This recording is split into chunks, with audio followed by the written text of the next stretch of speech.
Hey team, today we're going to talk about leadership with Lieutenant Colonel Anne Wiersgalla. Anne is a signal officer. She commanded the 307th Expeditionary Signal Battalion out of Hawaii. That's a mouthful, but great battalion command there for you out in Hawaii on the island. She served in Operation Iraqi Freedom, 2 tours, and 1 tour in Afghanistan, Operation Enduring Freedom. And after the war college, she's headed to the Pentagon, to the Army staff, to some nameless cubicle, but she's going to take everything she learned from the war college and take it and help drive our Army forward. So, Anne, thanks for being with us today. We'll just start off. Look, you've worked for a lot of great leaders. You've learned a lot of lessons. What are some things you've taken from those leaders that you've worked for?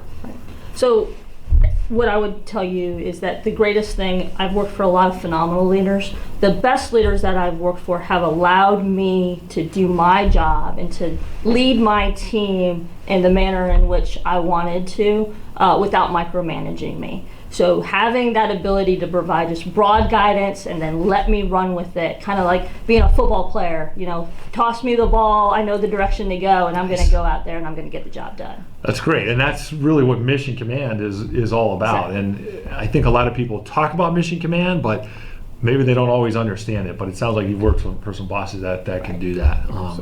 So that's good. So in your battalion in Hawaii, if I got all your lieutenants together and said, what's Colonel Wiersgalla's hot rock? What's that one thing she always talks about? What would that be? Yeah, so what they're going to do, if we could go back to Hawaii, is they're going to say, hey, what does the regulation say? What does Doctrine say?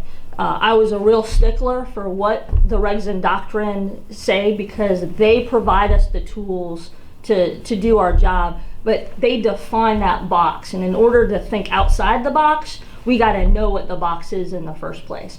It's great to be able to have that, that thinking, that divergent thinking, but you've got to know where to start. You got to start with the base. You got to start with Doctrine, and we're not that good at that in our Army. No, we're not. We like the creativity, but I think that's some great advice to know the Doctrine before you move forward. So where did you go to school? I went to the University of Wisconsin-Madison. Ooh, Badgers. Go Badgers. Go Badgers. Okay, so if you could go back and talk to Cadet Wiersgalla at University of Wisconsin, what would you tell her? So the number one thing that I would tell myself is that relationships matter.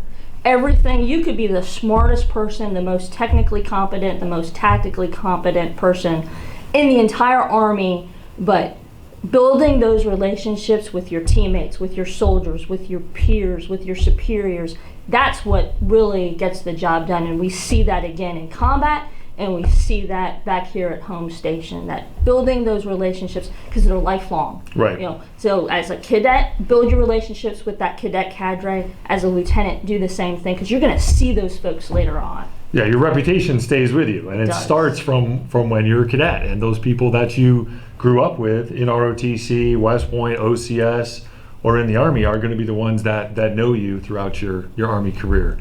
So that's great advice. As a battalion commander, what was some of the things you expected from your junior leaders?